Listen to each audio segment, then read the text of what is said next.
Donc, si on parle un peu de l'histoire de Fatou,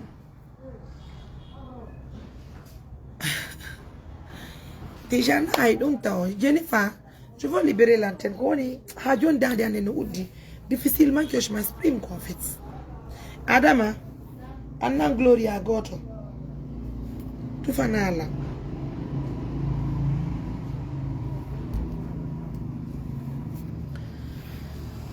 Frère, voilà. Frère, c'est un de nos meilleurs partenaires aussi. Ok. Notre grande marraine de l'autre côté au Canada. Je vois tout ça là. Il n'y a pas de problème, Albarka. Donc, Adi a dit qu'on. Vous allez beaucoup m'excuser.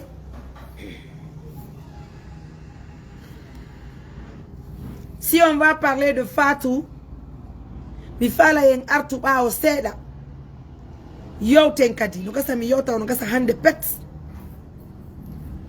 veux encore vous parler de comment nous avons rencontré Fatou Diandian que vous voyez en dimanche.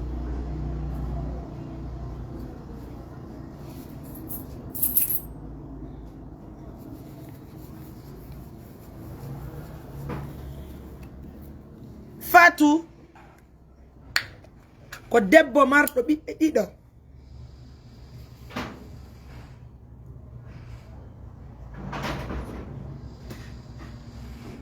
ɓen ɓiɓɓe ɗiɗo mo ɓe o mari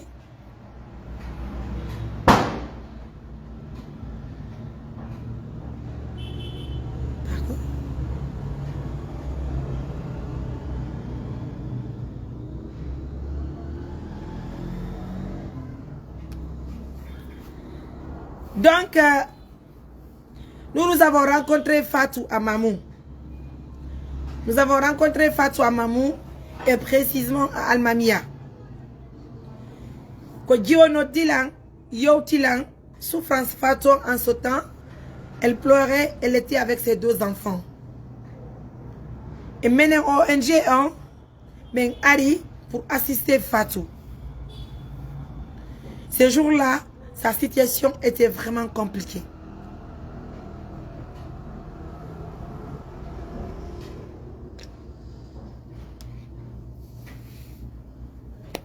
C'est dans ce cadre que Ben Ekti Fatou, mais il y a aussi des marques difficilement qu'elle a coopéré ce jour. Ben Ekti Fatou, Ben Nati Fatou. Quand non, Jennifer, il n'a qu'à te donner les détails. C'est des frustrés.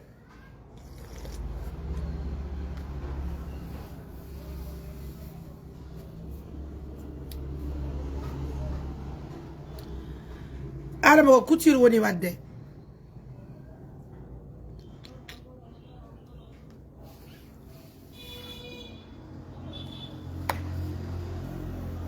Que pourquoi Adama ne va pas à l'école? Adama couture woni wadde. Mais qu'est-ce qu'il y a Adama Django malheureusement Adama couture woni wadde. Bien. Donc nos Jennifer que nous avons gâté Fatou. Dans quel sens? On va oublier les ignorants là. On va continuer nos activités s'il te plaît. Bon, je pense que vous connaissez un peu comment nous avons retrouvé Fatou dans les rues de Mamou. Comment nous avons accompagné Fatou. Comment nous avons pu aujourd'hui visiter le village de Fatou. Comment nous avons encadré Fatou. Comment Fatou est inscrite pour une formation de couture. Comment Fatou a trouvé une maison, même si la maison ne l'appartient pas. Parce qu'aujourd'hui, la mission de l'ONG, ça continue. Hein? Nous n'allons jamais laisser nous n'allons jamais baisser les bras. Nous allons toujours continuer auprès de nos partenaires de nous aider à avoir une parcelle pour Fatou Diandian que vous aimez autant. Parce que la mission n'est pas encore finie. La mission, c'est de trouver le bonheur de Fatou. Et le bonheur de Fatou, il y en a plusieurs. Un d'abord, Fatou est une femme. Fatou n'est pas mademoiselle. Fatou, c'est une dame. Fatou est mariée. Avant, avant qu'elle ne rencontre l'ONG Assistance Humanitaire d'Urgence, c'est vrai que Fatou était depuis mariée, mais Fatou ne vivait pas une vie dans son foyer conjugal. Je ne sais pas si vous comprenez. Donc Fatou était mariée, mais elle ne vivait pas une vie dans son foyer conjugal. C'est vrai, elle était mariée, mais Fatou n'était pas chez son mari. Fatou n'était pas non plus dans sa famille. Pour les gens qui connaissent un peu Mamou, pour les gens qui ont connu un peu l'histoire de Fatou, ont tous quand même un peu l'idée de ce que je suis en train d'expliquer ici. Fatou que vous voyez, c'est vrai qu'elle était mariée, hein? Mais Fatou était dans les rues de Mamou. La façon dont nous avons retrouvé Tanti Betty, celle qui est malade, celle que nous avons envoyée à l'hôpital pour son traitement, qui aujourd'hui malheureusement, nous n'avons pas eu la chance de retrouver ses parents. Cette Fatou était comme ça dans la nature, dans les rues de Mamou. Est-ce que vous comprenez? Donc Fatou que vous voyez là, elle dormait dans les différentes stations de service avec ses deux enfants. Deux fois sous la pluie, elle marchait sous le soleil qui est ardent. Sa vie n'était pas aussi comme ça en fait. Maintenant, c'est Assistance Humanitaire d'Urgence qui a décidé à travers ses partenaires de se lever, surtout nous sur le terrain, de sortir, partir d'abord à la recherche du mari de Fatou dans le village. Pourquoi? Parce que si j'avais le réseau en ce temps, si j'avais gagné le réseau au village de Fatou là, je n'allais jamais faire une émission en différé. J'allais faire le direct pour montrer au monde entier combien de fois l'accès est compliqué. Mais bien sûr, vous montrer les difficultés que nous avons traversées avant d'accéder dans ce village. Mais très fort malheureusement, en Guinée, on n'apprécie jamais le bienfait. Mais les gens ne font que critiquer sans connaître même d'où vient, c'est quoi, comment ça se passe. Sinon, une personne qui a connu l'histoire de Fatou ne va jamais se lever pour dire assistance humanitaire d'urgence a fait du mal, ou bien assistance humanitaire d'urgence ne devait pas aider Fatou et son mari. Wow! Ko sabu nyami sabunde musibe. Ko sabu nyami sabunde. Est-ce que vous comprenez? Ko wadi simi inni ko sabu nyami sabunde. Donc andi ari Fatou no akita kala walka. Fatou ari ala joge ka. Bayen nati Fatou enyi mike ngarti bruit mola na do wanno parce que quoi Fatou artu no seppi kilo sappo men arti men walini mo kalaptan hamme hebi suudu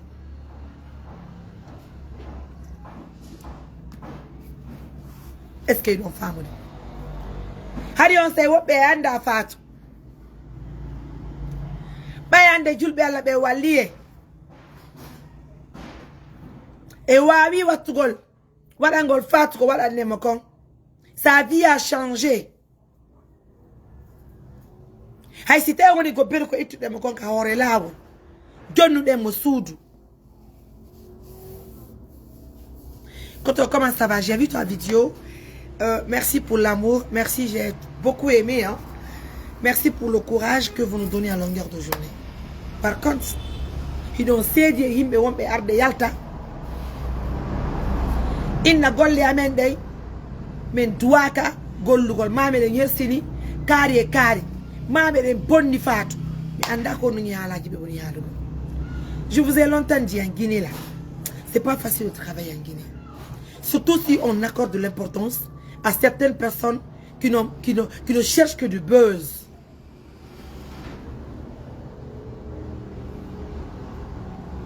Donc quand Simba, ils m'ont identifié sur ta vidéo.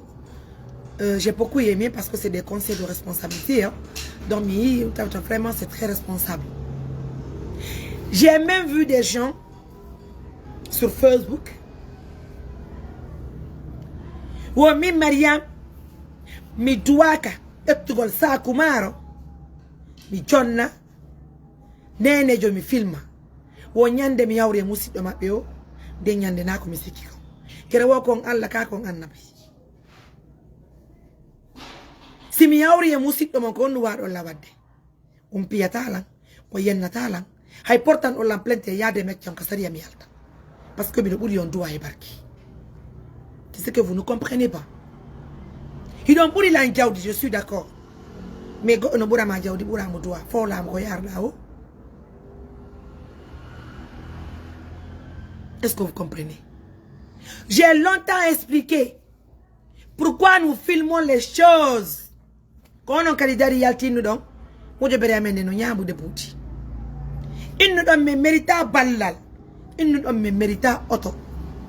Il nous donne comme un tampon. What be me indexi men, what me de Nadia et Klim Kassoudou ame. Oh non. Et que pourtant vous êtes des Guinéens. Qu'on coûtera bien. Il a mari minirabe. Il y a tout don halu don. Vous avez parlé parce que Allah nous okkori on Facebook. Kudaro don halu. O yegiti no fo ko Guinéen be. E yegiti no fo ko nokku gotu iwde. O yeggiti no nyande gore Allah mu yey fonde yiden gite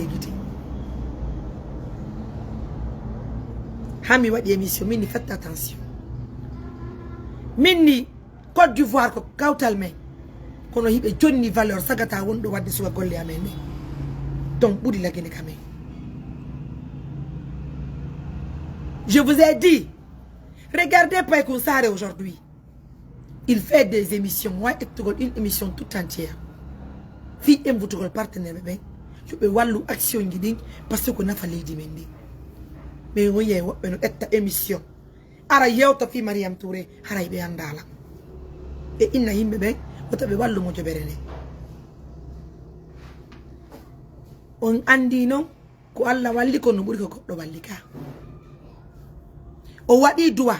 Fi o mo de berene bon. On wadi hala ala ko wadali kono Allah inni bay tummi mi yaki bonnu gonde mo jobere de bonata, raison pour laquelle les choses évoluent et le financement vient parce que personne n'est obligé de prendre même un franc cotisé dans cette organisation. On n'oblige personne. Ah oui, hein kono inni mais ala wolu des preuves. Johnny men etta Sakumaro fanda Sakumaro c'est de l'argent a andata hanyande yawda wujjuda Sakumaro ko makiti. Donc à qui veut l'entendre, je répète à qui veut l'entendre, kala mo men fotti ka hore lawol haton jindo e balla mi himo min inni himo haton jine balla si me de mari boudi partenaire be amen be jungo amen men lando to be si be yanani men yo men okkorbe men filma si be yanani men on va prendre les images ni si hawri musiddo e hombode si on tigi portani men plainte men on tigi et puis men obligé ki wado ko hido tonko quand on est seji. Moi j'ai même pas le temps de fouiller certains trucs de Facebook mi si hida may mi yalta fima alors que onon hidon anilan golle mo wo bingol video halo fiya kono no signifie pourquoi vous n'aimez pas Mariam à longueur de journée fiyo hebu visibilité vous venez what on live ji inno Mariam no detti Sakumar no kikari ko min inni yon jabo he didi he eta wotere bendata si men ette me wada remise amen on men wada remise gi partenaire bi amen be men wada men yalta seede gidi men holla himbe be wobbe go iya dum don wallito ben don hande FIFA to janya simi yaltinano mo on banda no fi Fatou Janjang modi stewoni ala ko halo ngore Mariam accire ni joni innu gol de seniti sa kumaro ma be de wayi me de wattiri ni qu'est-ce que vous voulez au fait hande kadi ala ko halo sina joni continue gol be de filmi me de film men filmay si be ngawrondiri e musbe mo men filmay si be hatto jini ballo si be ngawrondiri ma men filmay à vous maintenant de voir si vous allez porter plainte contre Mariam harayla ngabbi plainte ngabbi mo rewa jurdando d'accord à votre honneur donc on va continuer mi fala kadi toragol julbe alla be fow mi andintina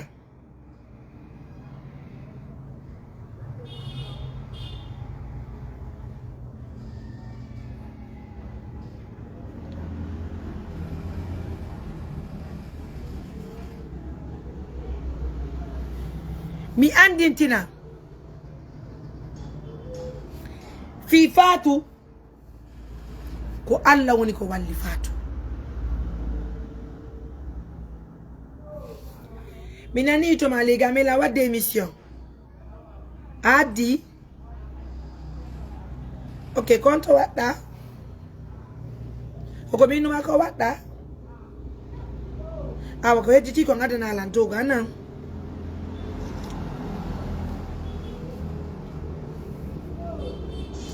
je veux prendre Ragui, s'il vous plaît, mais je veux continuer l'histoire de Fatou, m'expliquer encore fait mais permettez à notre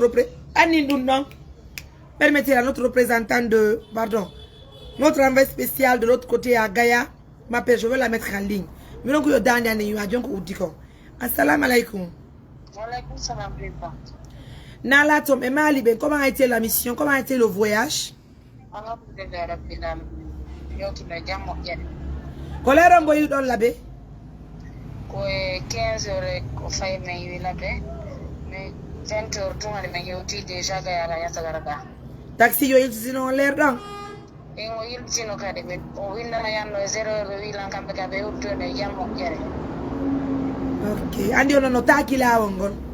E be taki datangal mojja. O rewrano an labe on Mali centre. Ko sebori rew don ka ko warno mede manki wiki lo yotu ko Mali centre ko do meta jedori.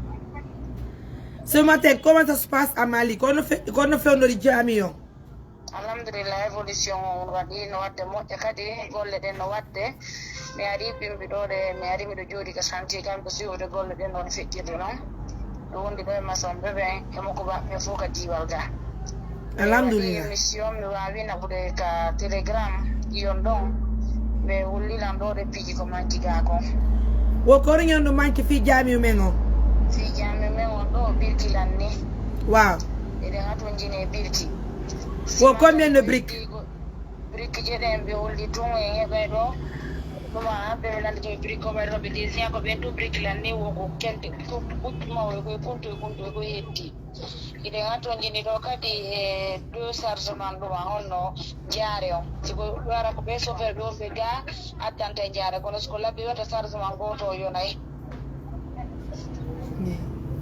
Allah ide hato njini kadi 2 tonnes ciment parce que ciment o 14 sate digare no do ko yurde ba fe de ngelu mo e fenêtre jide bene kala ide hato njini kadi non on va se comprendre sabio Amwa, jelon no. Okay. Ajoni ole to. Ainimo. Ah wow. Johnny hapo to amigera do. Ah wato. Anna sakamo. Je veux noter les choses. Comment qui comme. Donc inda ono sagement na baron hikki ono ka sagement jare lanni.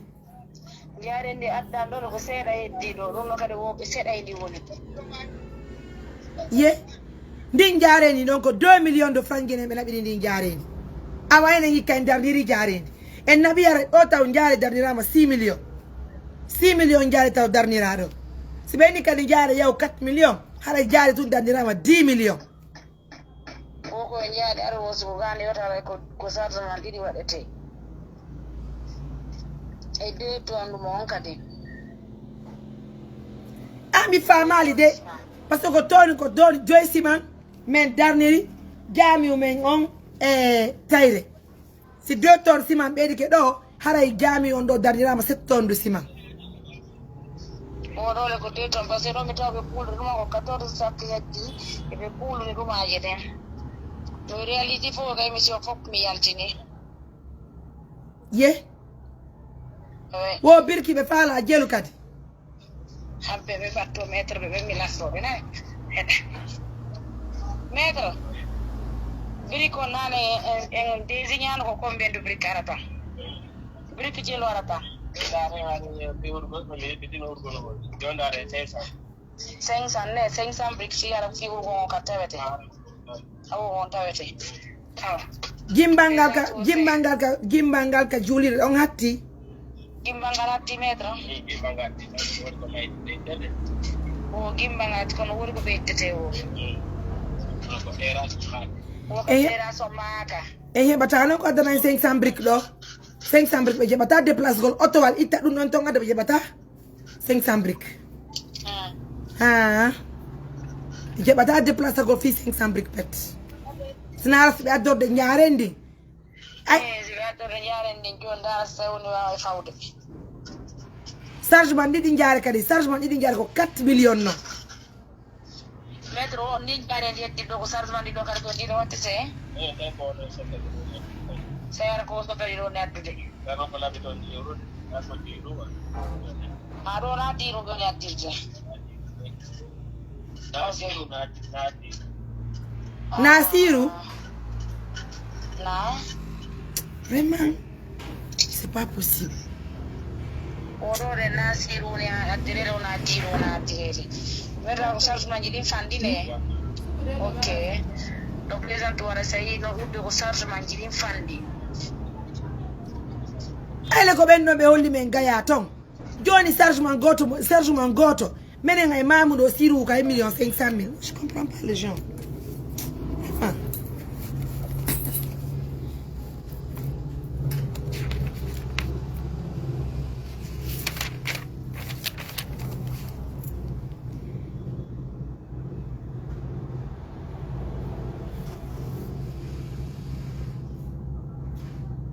yeah subhanallah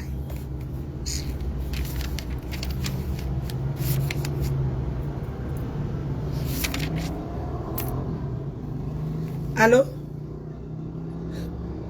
bay non jonda to ngawata yidu goddo ndara si goddo go kadi no wodi addo jaare wona wodo be gaddande jaare awa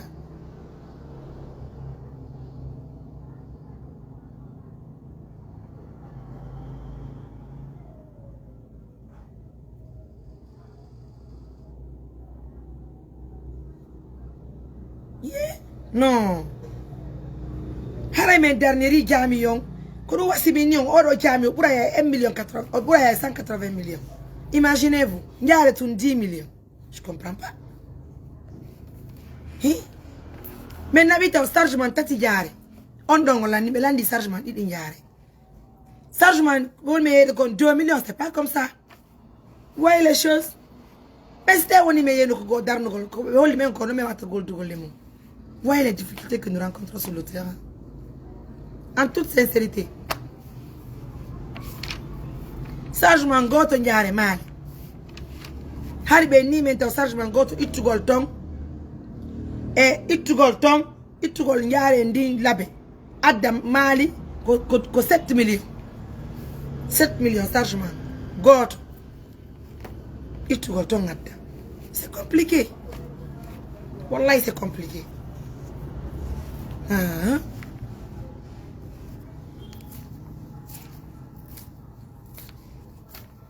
Donc on a ni musibe fi njare ndi mali hara hide ngato njini dum don de ngato njini kuccu de ngato njini birki parce que wo birki lanni ay den dan ka wuri di fi jami yo de ngato njini ka wo ton didi sima jon non ma pidi lan parce que in golen itti ton didi sima la pe ko mbudi bu yobete jon non sa ko goto ma hanno sima yeyete dum gaya ko 95,000 sac goto si 95 000.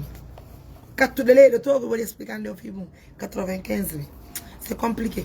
Golle qu'on a aussi quelque chose. Dans tout ça là, tu vas voir des gens dire que nous ne faisons pas de boulot. Hein? C'est pas Hadja qui a quitté Conakry pour être à Mali, pour nous faciliter le contact. Puis on est sur le terrain, elle va nous informer en temps réel. C'est pas elle qui a quitté Conakry pour Mali comme ça. Pour informer les partenaires, pour nous informer, pour nous aider. Parce qu'à chaque fois que sort de gol pigi, mais sort de pigi, ça dit 5 tonnes de l'année. Hein? Johnny, nous avons besoin de 2 tonnes de ciment. En raison de 95 000 le sac. Mais il faut que les chargements dit n'jare. On dirait qu'on a besoin de on timba et sirou. Et pourtant, ben même que sirou. Oui. N'y a pas de meilleur dit gol mi halo, mini on dirait timma. Quand tu parles, on te dit, on ne prend pas les choses au sérieux parce que certes tu es une femme. Vous imaginez? Il on dirait de wako mali be itini. Johnny chargement on timma. Mais il y a un chargement goto 2 millions. John n'a même dernier 6 millions yari. Comme vous avez dernier combien de millions yari? Hein? Matériel au faut que la bébé sodi côté du galemo. Si man ko to men sodi, pigi di faut que to men sodi. Doni woni ko ni heba kini oni, let enya pere le heba kitaw. Kono si man gidi ko la bébé sodi. Parce que maintenant si men sodi si man gidi mali, mais wa wata ya tugo. 95 000 sac goto. Hein? C'est compliqué. Il faut 2 chargements de sable aussi. En raison de 2 millions, 2 millions. Hein? Donc, ça fait 4 millions. Il est fait là, ma brique qui a dit. Disons 1000 briques. 1000 briques. En famille. Il est fait là, qu'il y a coach. Chargement goto coach. Il est fait là, donc. C'est énorme. Et 2 tonnes de ciment. Donc nous, on va continuer.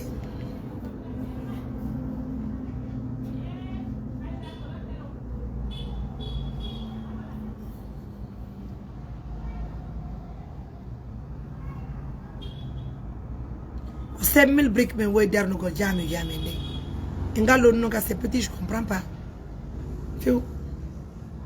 Laissez-moi appeler. Je crois que... Bon, grosso modo, ce qui s'est passé hier, ce qui s'est passé avec le mari de Fatou hier. Quoi qu'on ait ma béton, parce que je vais foutre du temps, mais non d'amis. Harikadi, c'est par rapport, bien sûr,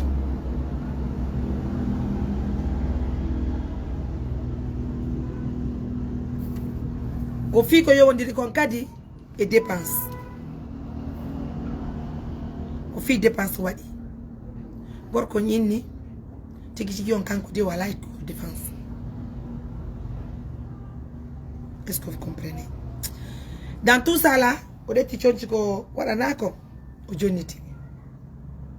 J'ai les habits avec moi. Oui. Oui. Oui, mais oui, nous devons hawa.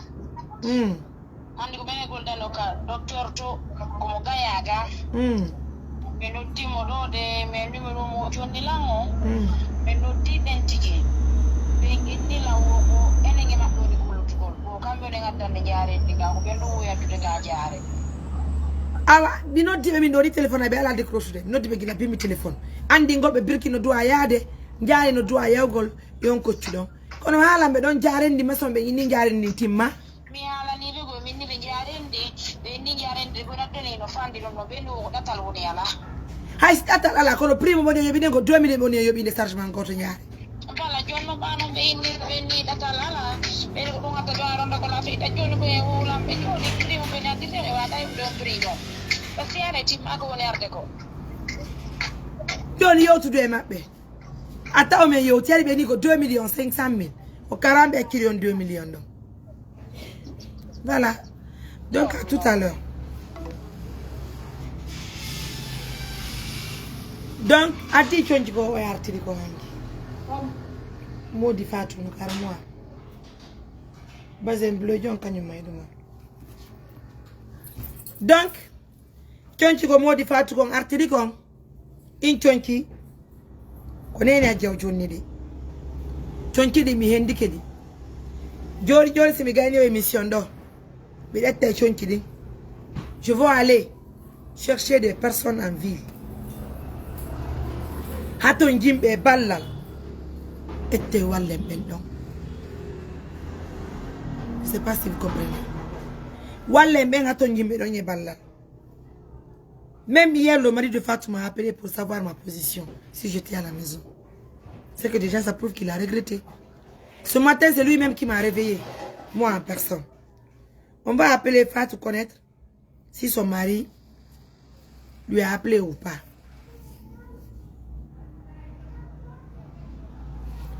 Toi aussi, je suis obligé de te bloquer, toi.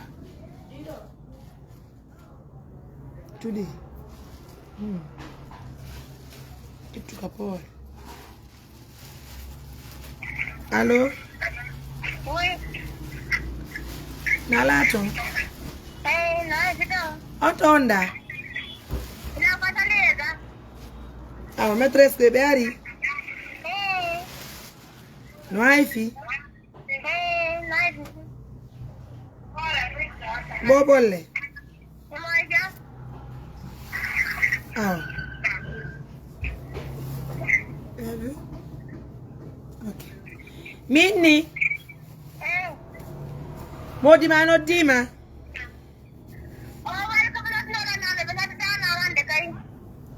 Eno manane le rombo?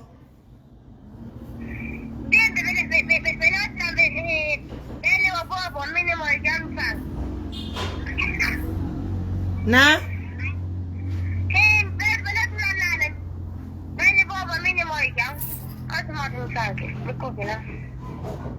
Coupe a téléphone? Fatou. Ta coupe téléphone aussi ben di mana? Anani? Ko toro to de ngala ko yalla change benan. Ko toro to de ngala. Ko yalla change benan. Awa ta coupe téléphone. Ko be yiwa no do hanki be yaka flower. Ko do be acce sikuru be artata ka. En sikuru me no data en ka. Na be tay ko ma be nodda. Ko bay be andi be mara gonga ka. Awa. Joni nan. Be noddi ma téléphone wata coupe téléphone non nan. Voilà. Ta coupe téléphone sa ko ine ko gere ko e ma yuri.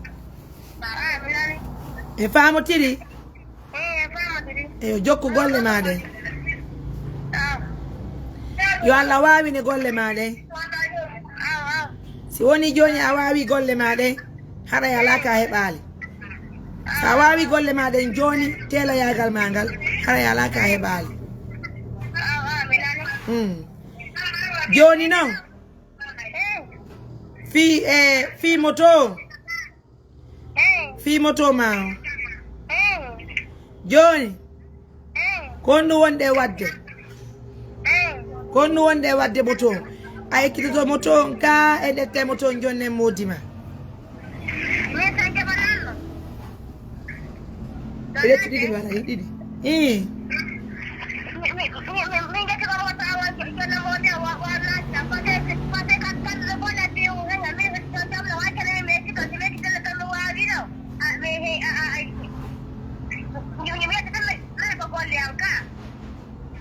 Na?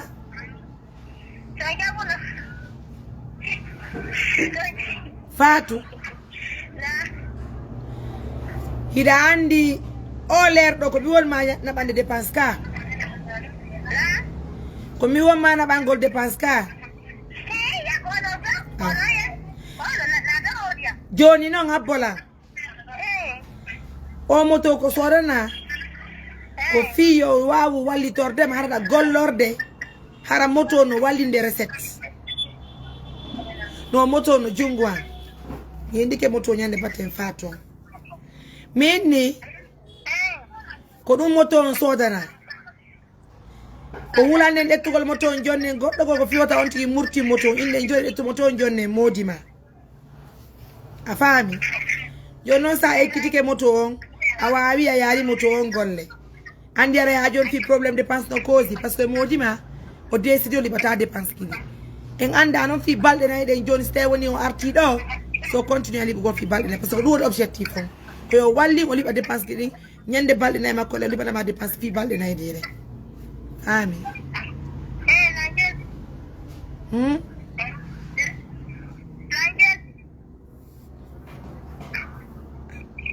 en tout cas ko ɗum ɗon nde joni noon ko angal la décision to revient là-bas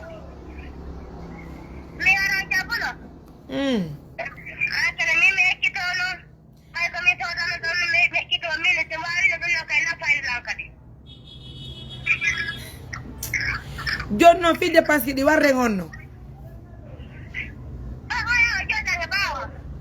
o way e yewta e woni dépense ɗi warre honno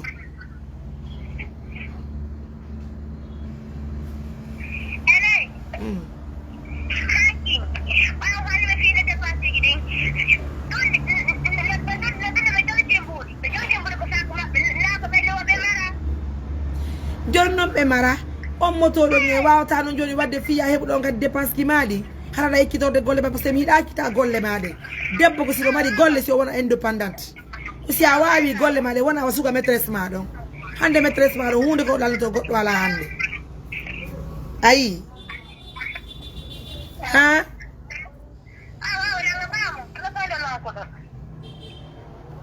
voilà moto on koye waɗumo ndaare joni noon ɗettugol moto on jonna goɗɗo ka saare e ɗettugol moto on ndaaren sen jonna e modima hara ko honno ɓuura wonande en garanti kadi nan no ɓuuri wonde garanti on aw joni noon ɓe wawali taw ka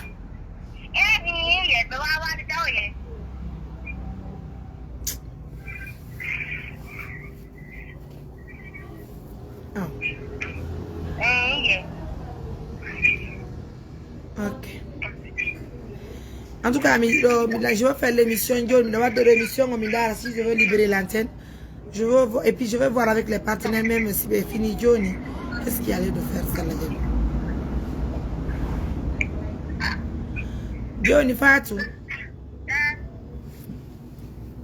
taxi jon si yani mo yana pay ko mo kimbeli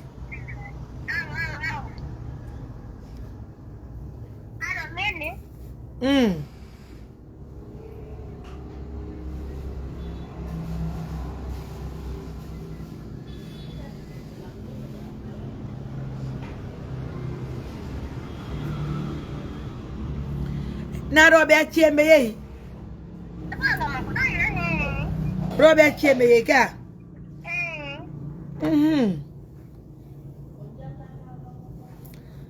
joni si ɓe arali kamɓe enen on yaha ange pay koye makoye mi moƴƴina kaydiji moni après mayi moƴƴine passeport ji mon ndi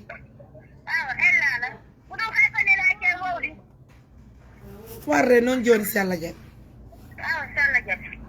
aw joni mi weltike nan chéri wakkilo golla na a wawi pédalo moƴƴa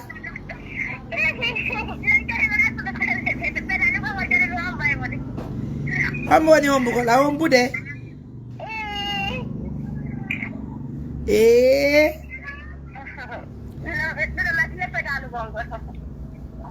kera hombi wudere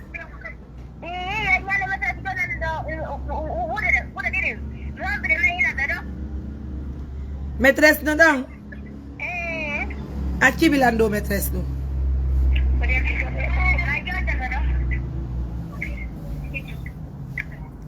maîtresse assalamu aleykum Waalaikum salam warahmatullah. no hay fi Janto noye jam. Fatou Diagne jamo molle Fatou Diagne noye jam. ene wo wawi mo ekkitade hombugol ngol joni Ni mo ekkitade hombugol gongude de. Ne watara watti dugul go complete ne. Allah alhamdulillah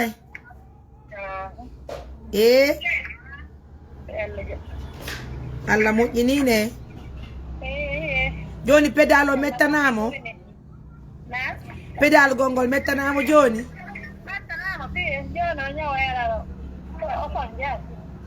Joni mo hombude sans problème.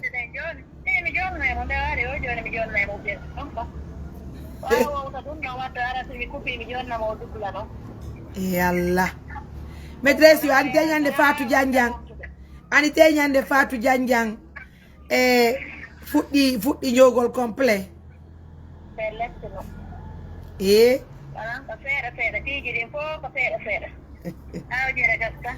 Miɗon pañande parantijo mo on ɗetti diplôme makko neñande haray.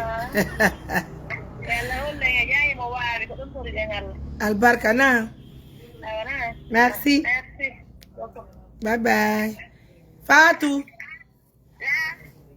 Joni yomi hakkite nani. Ko wakkilagol na.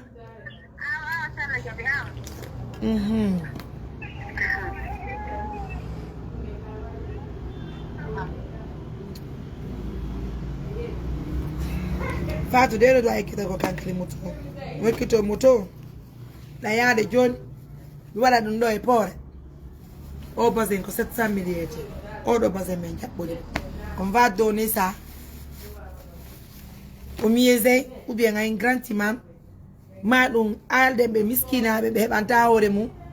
On va s'il te plaît la émission goy. On va leur donner ça. Mais il y a une émission.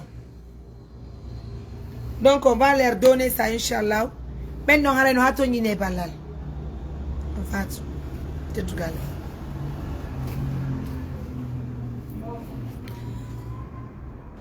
Donc à l'objectif mengo ko yo Fatou tabutu ka dewgal makko.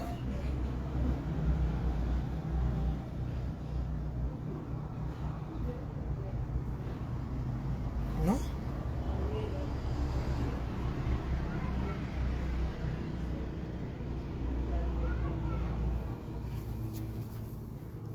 Oui.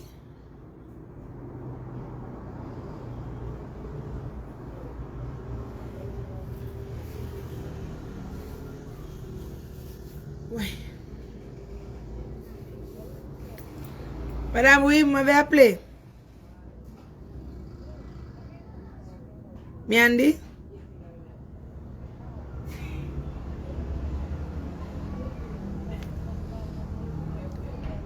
Na?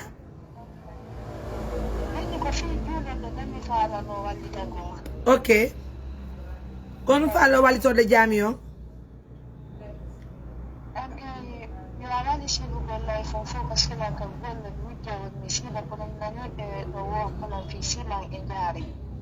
Ah, ton go Sargement goto jare ko 2 millions.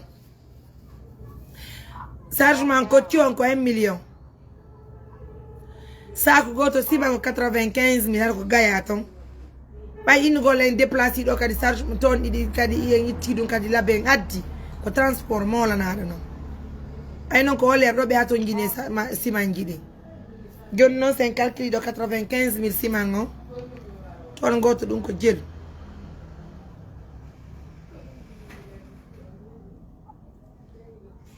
Donc 1,900,000 non tono. Na?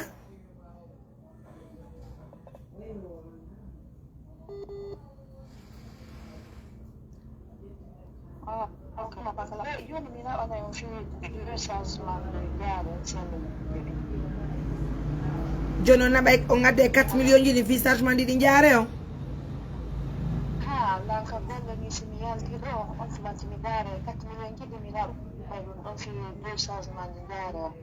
Sister Fanta.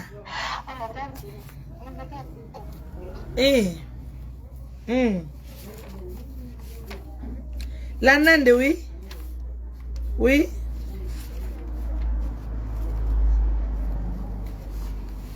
Ah, je vais aller live là, on explique là. Non, chérie. Et je vous rappelle après le live là. Ok. Johnny, après le live là, on explique là. Non.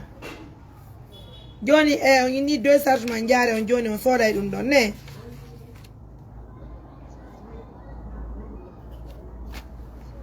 Sister Fanta, si c'est Hollandais. Ok.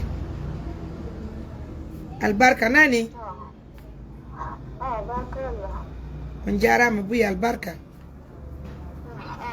Merci beaucoup. Mais notre job maintenant ba une loyalty. Hara do une go be nabi njari ils vont trouver l'argent sur place ka Orange Money. Notre représentant déjà mon labeton.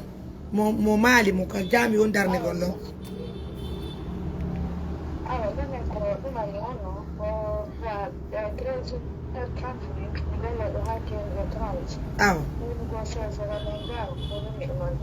Ah, enjoy ça la jabi barka na. Merci madame. Bienvenue sur le réseau Orange. Votre correspondant ne peut être joint pour le moment. Votre appel ne peut aboutir. Merci. Welcome on... Donc, mesdames, messieurs, non, moto fato, on ne t'a que moto bito tanti safion, non. Non, c'est pas comme ça. Ko bito tanti safion, hibo moto ma kontigi. O wawa gollugol.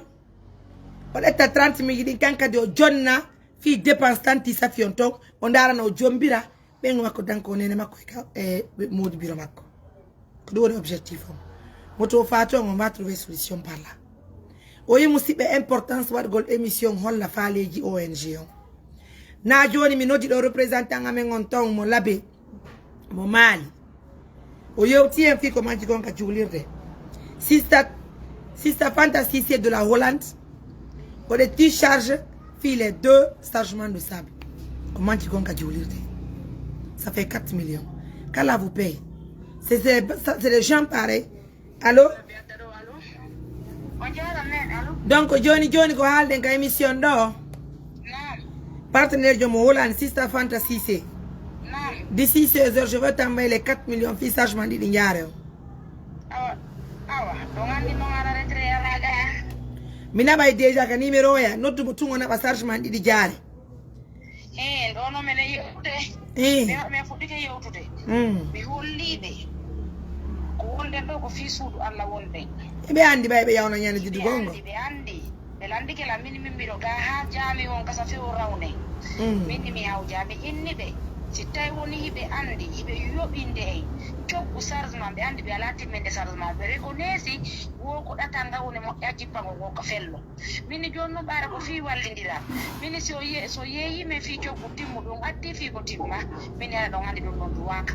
Min don duwa uytude en der ko yeeyu don men ko mi wi me wo be yeka mato wo ko 1 million be yeyta be sarjement o si be sodi on carburant watti la fi alere tout wora hakkude be ko 200 000 francs be mari hore dum baynabe toñe min be awa be jombe seedi la be si be ari be ara be yewta min problème ala min fo e muru me fala sarjement di jaare me fala koccu me fala de wadda jaare de adra me 500 briques no libe dum no Jonno ngabe binali ma be binali jare ni si brickal wat kedo be wa yadugol de be Joni fo e muru joni mi inni be mi noddu to yewta wono président sen faamu ndiri mi nodde be kadi mi lando be kadi me yewta hakelle ke bayde be ara jippingo ha be ni la wosina fala be yaada e goddo ma mi wabbe ciki be yaada haka carrière yaade ka carrière parce que wonasi carrière no wadi ha maida et puis kadi nasi timasi c'est-à-dire dundo yalla gayni ngen go jami jam andi dundo ga wo carrière go goto ka sare ton wo hebe siru wa harasata hebe diru wa harasata wo ga non ko dum woni problème fi dal gonga parce que ko no meti jon kadi hollilando jon wo jaarende ko laddude ninga wo dinno kadi wata wadde crépage kadi wo ko ndare ci jaare ko to labi ye jaare labi ko 7 millions chargement goto ittugol tongade ko 7 millions jonnon ɓeyde ko 4 millions mi yalani ɓe ko 7 millions ko 7 millions de ittugol jaare toon labbi adda toon ko 7 millions chargement goto ono ko 4 millions hiɓuɗen ɗo wo ndin arani ɗon kadi abbola ndin arani ɗon accemi noddita chauffeur jon mi innamo si tawi woni mo wawi heɓude jaaredi labadi ndi wonda e kaaje ɓuuri ndi jaaredi ndi o wattimi fi crépissage on fi crépissage on masoɓe ɓe won ndin ɗon jaareni crépota hay sini seɗama si mi darodi ɗengal gotal ɗum ɗo mi nodda on ko wono joni mi haalano acce mi nodditamo mi innamo ɓe inni jaarendi wadde ɗon nde heewi ko jogo jaare fi crépissage on min faala mi tawi mo wawi heɓanne jaarendi labade laaboɗo ɓuuri ndi joni ko no mo yarta joni en heɓata aɗo ko sonna en jaramo 7 millions laɓe ɗum ɗon c'est-à-dire c'est pas facile o yino les difficultés que nous avons ka voilà uyo jaram tanti i o noddila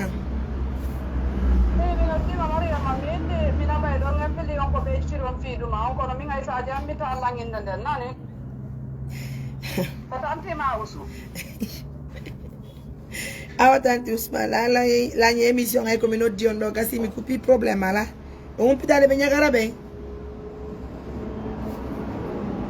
awa joni ɗin ɗon mbuuɗi e soda e ɗum ɗon kocci o nani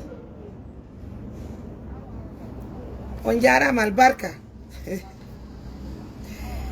voilà tanti Ousmane kadi ɓe Belgique ɓe ñagara ɓen kadi o kien coggu chargement kocci on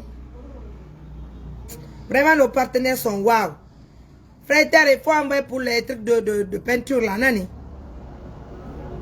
et il y a ko no darnugol ngol leɗɗe ñappirde ko 15 millions calculé leggal gota ko 170 000 joni noon il nous faut leɗɗe ñappiɗe ɗe e plat ɗuma tapiji ɗin turc ji ɗin il faut un montant de 20 millions fi sorugo tapiji ɗin comme soranta tapiji ɗin kadi musidɓe ko fi juulirde ni julɗo Allah homba kadi wata soda gollen fi tapiji ɗin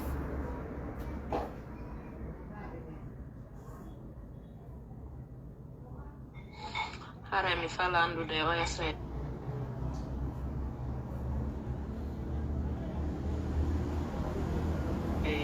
mina buno ɗon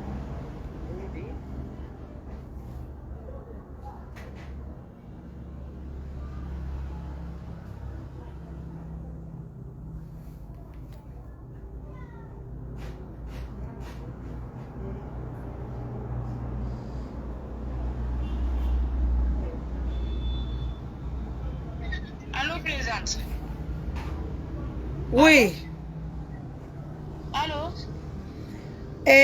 tantira men kadi ɓe ñagara wonɓe Belgique en ɗon kadi ɗe tissage fi koccuri ni eyo maɓɓe Allah waɗu barke maɓɓe eyo maɓɓe kono woɗa inni fi jarendi mi yewtiɗo ɓe nilam ɓe wawa addude jombano o yani ko jaare fikre bisage ɓe ni wo janggo bimbi lawsi Allah jeɓɓe ara me yiide maçon jo wollaɓe ko jaare façon onum me faala e pakadi on hulɓini o yeyno hanka chantier ɓe yewtiɗo maçon jon haalanimo pourquoi il insiste encore sur ça woɓe nini woɓe yehilaɓe minni joni onon présidente o ngenni si feere ɓe Allah jaɓe titiɗo naɓa coggu chargement jaareji ɗin ɗiɗi joni bimbi si ɓe ari min e maɓɓe maçon jon men joto men tididira minni ɓe noon ɓe andu kala ko ɓe addi miɗo dari ha jippo miɗo dari ha ara miɗo dari ha jippo miɗo dari ha jaami o gasa donc ɓe andu kala ko maçon jo wi ko ɗum ɗon faala ko ɗum ɗon ɓe addantam fiyo golle ɗe won tigi tigi ono ɗumira noon par ce que en fof ko ɗum ɗon faala ɓe ɓe ndila guellala janggo bimbi premiére ha ɓe yewti ɓe tawila ñasagara ga minni miɗo jooɗi yabbiɓe ara minni josi Allah newni kikiɗe on addanayi ɓe buuɗi ɗi ka compte maɓɓe fiyo ɓe addu ɗumaji ɗi joni ko ɗum ɗon hara mini maɓɓe min sakkite yewtugo ɓe jogo walla halla e koɓe rigasi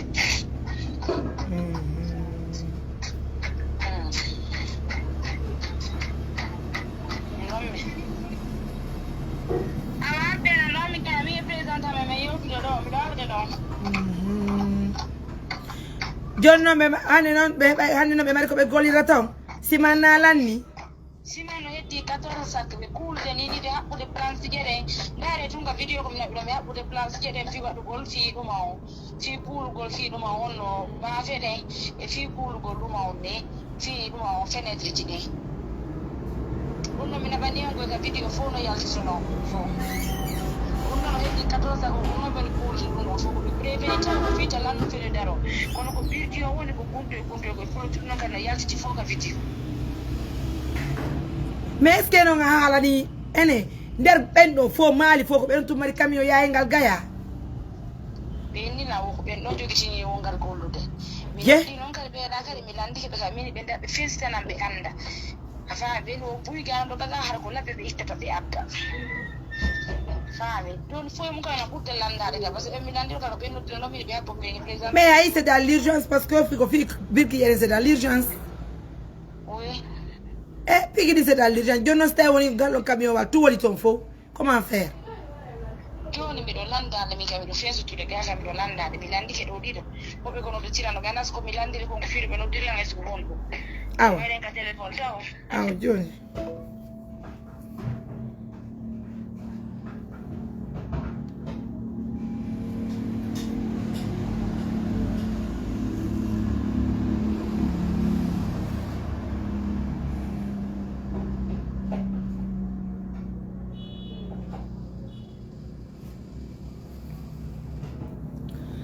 donc Moussibé, je dis merci à tout le monde. Je vous remercie infiniment. Donc, il y a une vidéo, Inch'Allah, au mosquée. Vous allez voir l'évolution des travaux, Inch'Allah. Pour le cas de Fatou, restez tranquille. Tout va très bien. Son mari a appelé aujourd'hui Fatou. Fatou aussi n'a pas digéré. Fatou a coupé son téléphone. En tout cas, réfléchissons ensemble. On va voir qu'est-ce qu'il y a lieu de faire. Est-ce qu'il faut prendre la moto? Nous allons remettre au mari de Fatou. Il va commencer le travail. Ou bien qu'est-ce qu'on va faire de cette moto? C'est très important.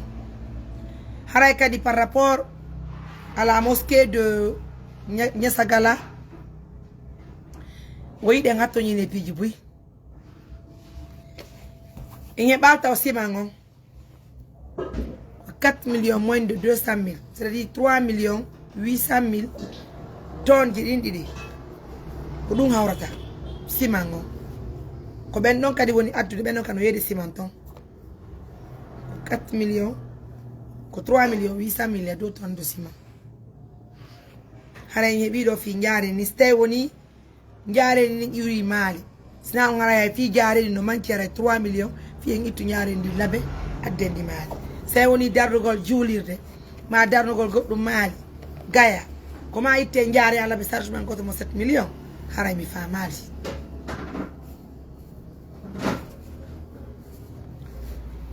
donc c'est pas facile.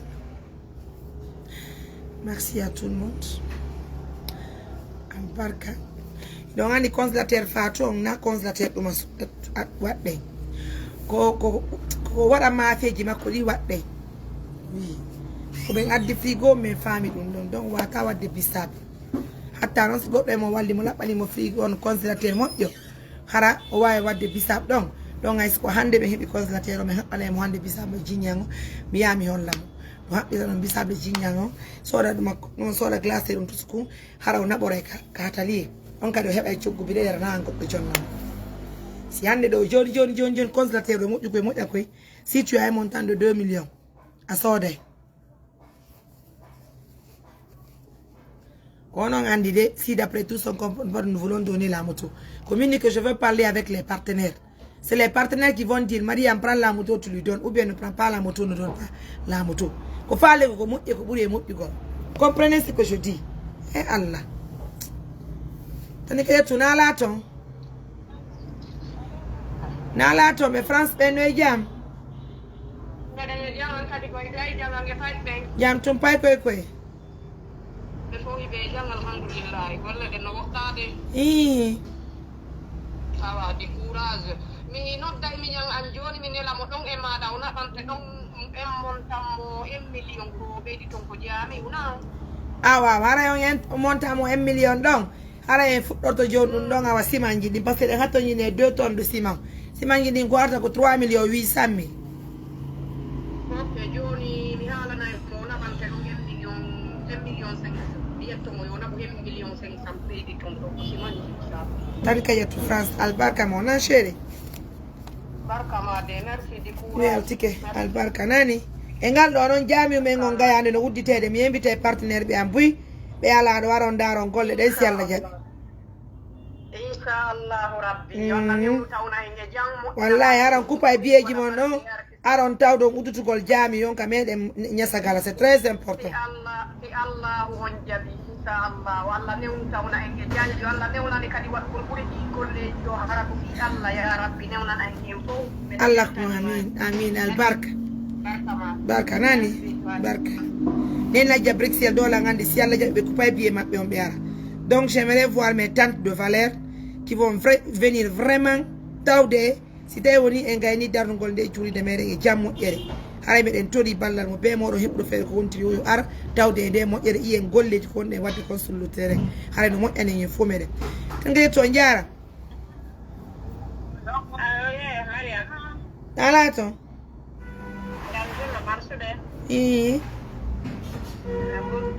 jam toon ɓe Amérique ɓengoy jam tum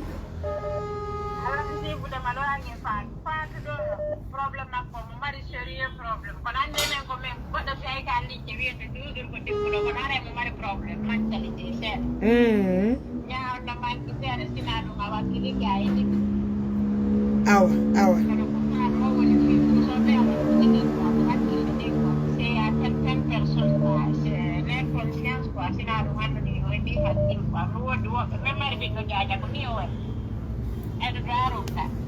ok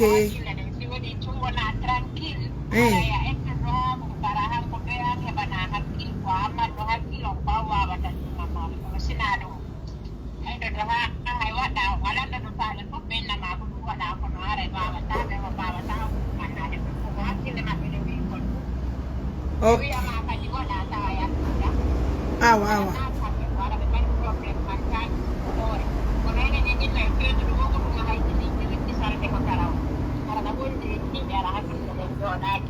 c'est pas grave nani yalla moƴƴi on jarama kono dawakkili anyway haray mi nodditima lam mari kadi programme si Allah jaɓi mi andinde nde mi waɗa hita ko hari ko signalgol ma ɗum ɗon ɗum kadi gros bijou nani jaray ko ɗum ɗon mari quoi yawra merci na yettaɓe Amérique ɓe merci beaucoup au revoir oui merci donc ɗo tanti men ɓe ñagara wonɓe Belgique en ɗon 1 million fi chargement kocco donc tanti c'est allô oui jam tum ala ton jam ton tanti Mariam Touré ko sikka mo wonte basengo laɓe o publication ji mon ɗi min kadi ɗayla mari kilité o seeɗa mi darade wawa yewtude fiimo mi nanali min kadi ko ɗum mi mari ɗo seeɗa la marɗo fay konko sella yimɓe fi nawno ɓe min ala ɗettugol taw ni i représentant amen on meɗen kippi fi juulide on no yewi Conakry no ari meɗen kippi fi mosquée jiɗi meɗen jowa mbuuɗi ka laptan fi nawno ɓe yaltuɓe ɓen donc c'est compliqué pour les patients pour l'instant onon indi ko nawnuɗo kono noon yindi nawnare walide quoi ko mo sella wawata yaade jonnon mbaɓe makko feƴƴini hakkilila e makko meɗen fuɗɗino guere lekki jonnon moye nduuɗa ɗum min yomi noddo mi yetti Moussa revient à la même chose ko nawnuɗo ka na nawnuɗo nawna ko wawata yaade quoi ko sagata o heeɓi duuɓi sappo kono wawani yaade ko paykum ni ko ɗum noon mi inni joni fi nawnuɓe ɓe posodira o inni ko fi guere lekki faalo han o fuɗɗi guere lekki ka ok joni fo e mum y a pas de souci je veux en parler mais ɗo on haɓɓoto taw représentant amen o minnimo Conakry no yeeyi himo yeeyi Mali o ala Conakry donc si o iwi Mali o hooti Conakry mais wawa ɗettugol nawnuɓe ɓen deuxiément kadi fi ka mon o ɓay ko labbe won ɗon représentant amen on no labbe kon ɗo wata gérugol fi ka labbe o ko abede o wiyete ko radio espérance o woni Alpha Aboubacar so ye radio espérance o lani jomum woni Alpha Aboubacar o ñandoto sans problème Alpha Aboubacar en même temps kabi naɓana yo numéro makko gara wawa humpodirde makko on jarama way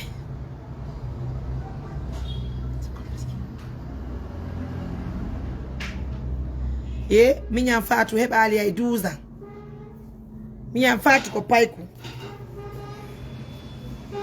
on ye Fatou wayli heɓi duuɓi jelu oui allô oui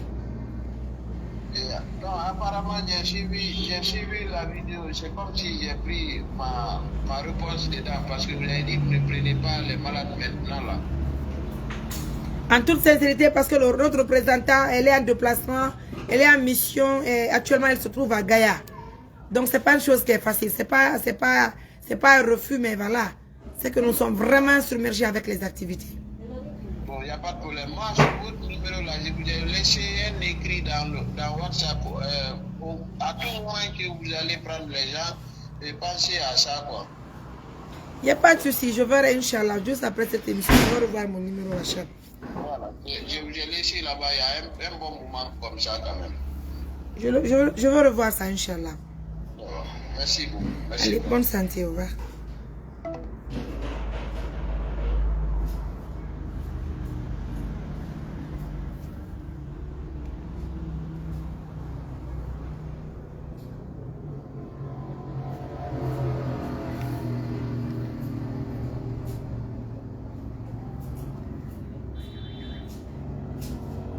Yaltitali, Phil. Yaltitali.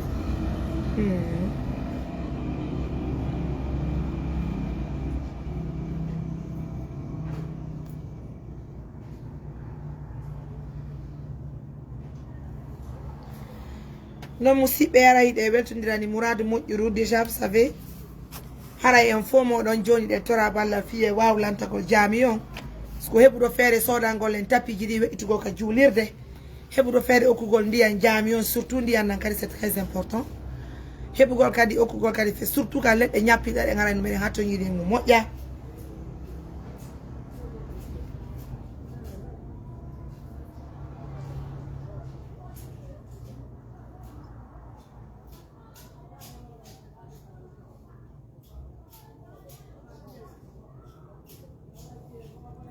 Waouh, c'est le diable. Donc, déjà, vous voyez les choses en temps réel. Les mots, donc. Mais de welti Mourad moƴƴuru.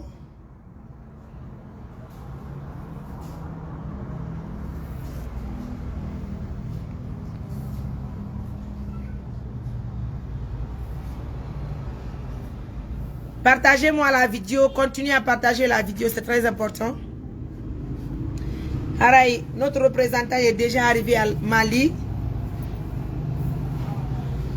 Ndian dankali no ngato nyine ndian siko forage, siko puis améliorer non bay ngandi jami yon jigayaro njandi moƴƴano. Wallahi, be mari mako ba be moƴƴano Mali nyasagala be mari ma few. Be mari jami few, sadi be mari himbe quoi. Be mari himbe moƴƴano nyasagala kamento. Himbe hodo ngono heewi moƴƴano hodo ngono. Et din ko doli mabbe don fo so yibe accepte yo juba jule don c'est ça allo nala ton yo la wadi on en ligne speak on file kelle nani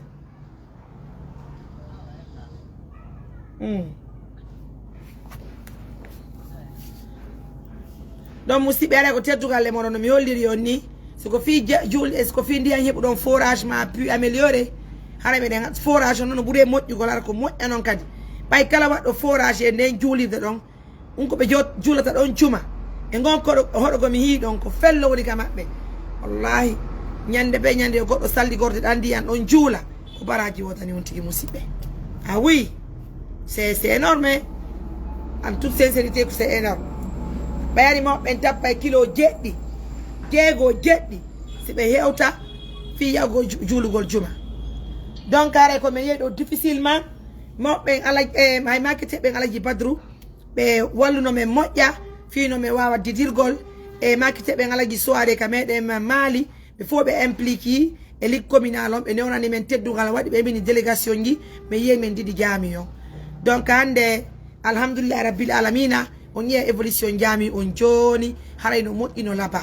Kala moron okku de ndiyan, den juli don, harawarani hore makko.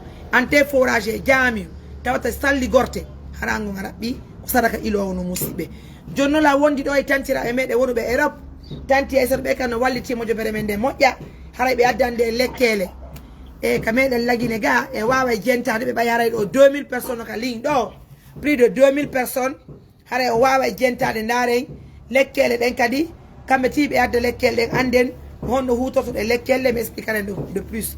Assalamu alaikum. Waalaikum salam wa rahmatullahi ta'ala wa barakatuh. Mare mono way. Jam tu nala to modi bo nye pay koy koy. Ne fo me ne ngi jaw golle jidi. Be bure fo no jaw. Jam tu men nani inde ara yi don addude lekkele ka medem lagine lekkele fi jidi ko nandi e mudum. Hara me den jonni on antenne ngi de wondi do plus de 2000 personnes en ligne. Hara sifa do lekkele ko yeyeten ko en ande hi kon no woniri. Aketa mi jabobe do tapi jidi ka julirde ko 20 millions ko tapi turki jidi. Hara tapi goto ko yeyete ko 1,300,000. Sebe de sore ka tapi jidi me wada image men ita ito men adala be talab men banon ka medem gaya. Minani ko dum don parce que commence o den jami on don jandi budi ay tay. Donc aray do commence o den ko yata 11 ma pardon yata di 12 fi ngara naye yaw ka di manka hara ko ma arte hara fi transport ma joyo taka film make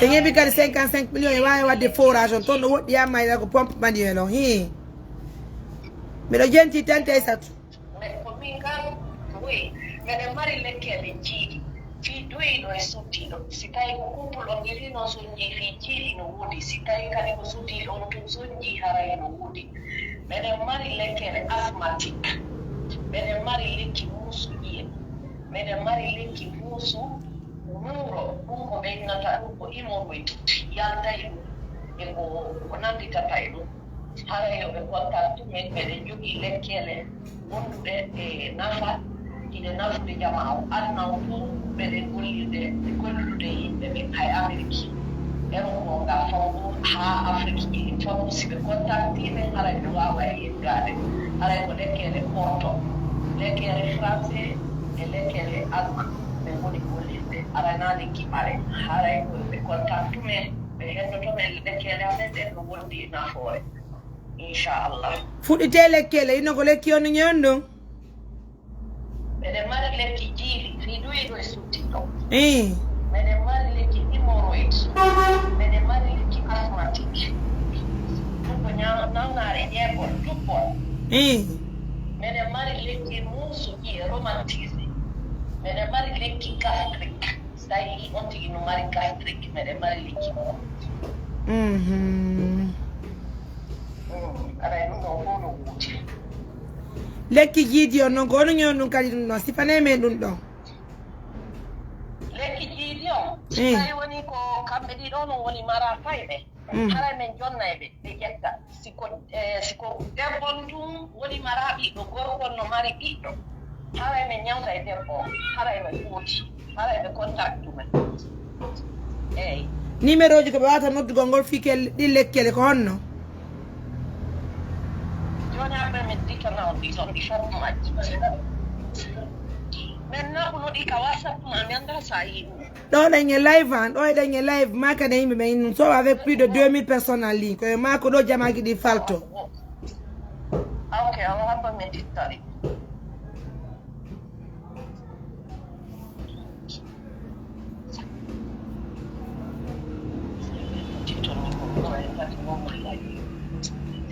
ok allimanamo touré assalamu aleykum waaleykum salam mo jarama ɓe jam tu nala toon numéro janto numéro almango ko plus 49 15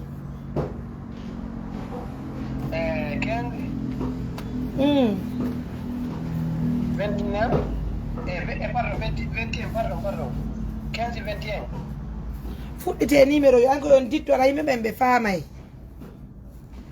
ok plus 49 15 21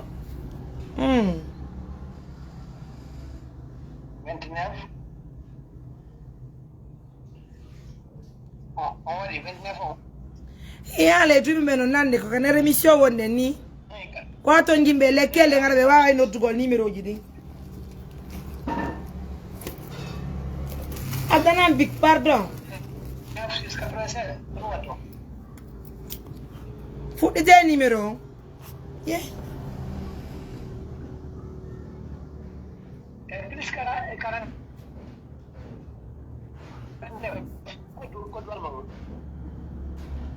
mi nanaali 150 plus 49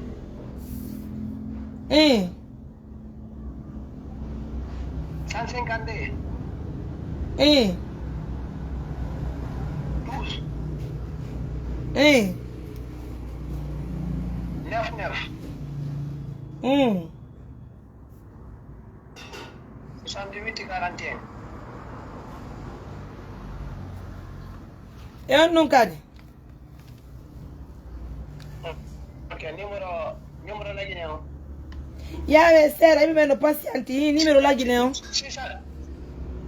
623 65 45 21 awlani la numero Liberia benen genti 231 plus 231 plus 231 oui 77 0 N 32 437 ah kolon dio numero itati donc mono fala lekke le fi lekki gidion e lekki imoroidion e lekki kala e lekki ɗum ko ma on fi musu ƴeeon o noddi ɗiɗo numéro ji wawa hendagol ɗum wawa sodugol lekkele jungo mon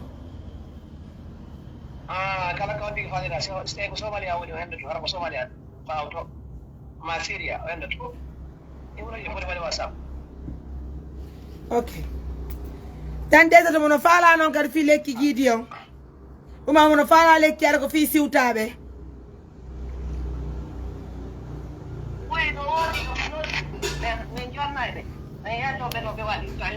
ko min Mariam fala fi siwtaɓe joni a noddala ka friɓe mi jonnama ɗum ɗo Allah jaɓi inchallah mbiɗa fi julirde men ko honɗo ɓeɗen gadi men dara ko honno men manno to si Allah jaɓi joni sa futti a nodda e men si Allah jaɓi inchallah numéro laginengo e woɓɓe tantiɗo o feƴƴali ka live woɓɓe tanti feƴƴali 623 65 yimɓe nan appel direct ɓe noddata yoɓe waɗu WhatsApp na appel direct numéro lagine o ɓen wala feƴƴide appel direct ko WhatsApp tum yoɓe arti ko numéro ji ɗin tati noon ko WhatsApp ɓe heɓata acce noon mi yallah noon si noddi appel direct dare numéro ji kadi ara ko numéro appel ara ko direct wona lagine ga neniraɓe gon to ɓe mara WhatsApp appel direct to no ɓuuri e moƴƴugo sina lekke eno lagine ga lekkel eno lagine ga joni oɓe ƴernorɓe numéro ji ɗi iide lagine nini marɓe WhatsApp ɓe fof yoɓe noddu ka WhatsApp ma ɓe acca message ɓe contacta men min yewtay aymo frère tano bari kadi kanko mo Allemagne goɗo o numéro mon Allemagne o ngala feƴugo donc numéro ji ɗi fof ko WhatsApp woni ne non numéro allemand o si ɓe noddi sone ah o do tanti numéro ngala feƴƴude ɓe noddi appel direct feƴƴe kaɗum WhatsApp kadi ɗo ɓe noddi ka WhatsApp men fawoɗira mami mi fami numéro ko plus 49 152 12 99 68 41 allo allo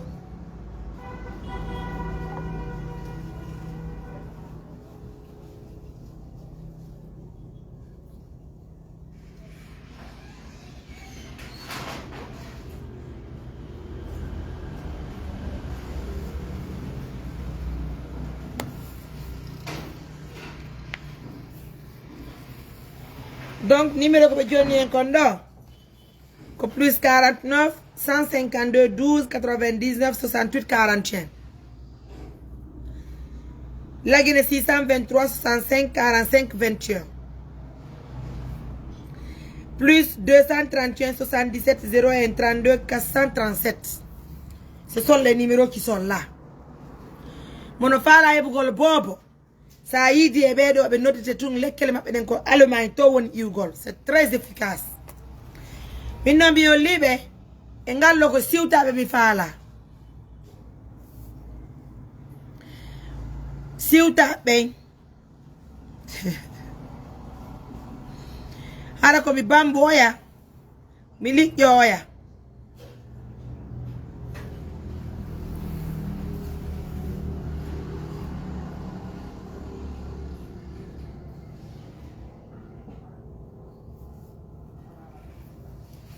Mon frère, il n'a un nom. Mais le Guinéen aussi est mauvais, dit. Et? Quoi la dit koura undale wala nous tout de là.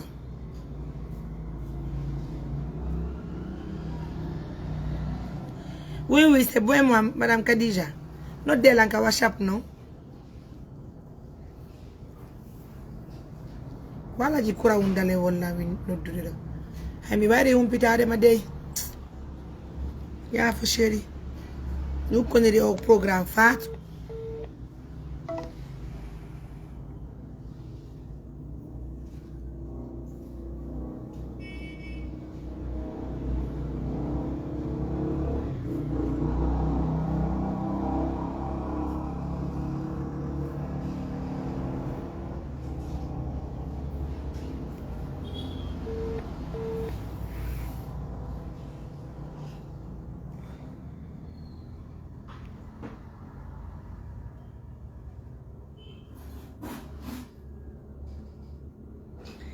Merci, je suis aussi fière de vous.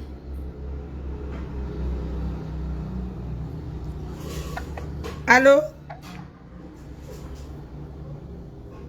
Allô? Allô, oui. Alagi, ça va? Ja. Na dai jamano dila. Orang jam tuang. Jam tungango ya fi.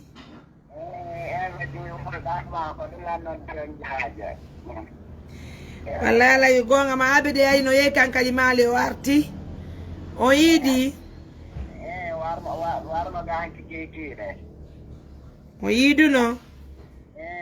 Ma yidu no. Aw. Aja golle dañ. Jam tungala jangoy.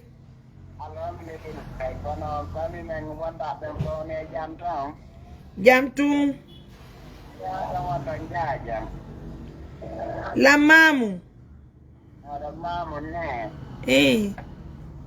Yalla la mi tamu mo tama mi tay jani mi na tawa mi na ni wama ndo wandi na karne together. Gonga ma ala jinala to no hay fino. Na ke pina ke be jaja. Anye kanni no yido pondirde.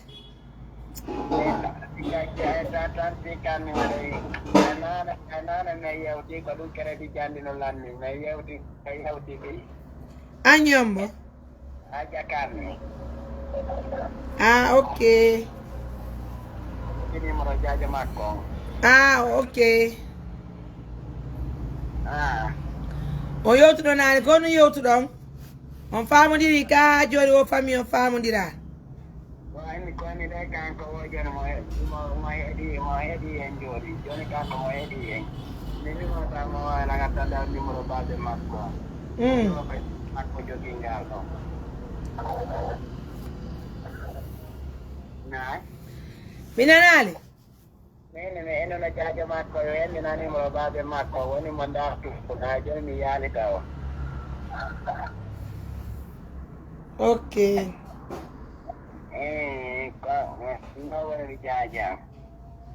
Tanko na ngoy ni oy mohidi. Tanko da ko no fierta alta o ba mi makko. Awa.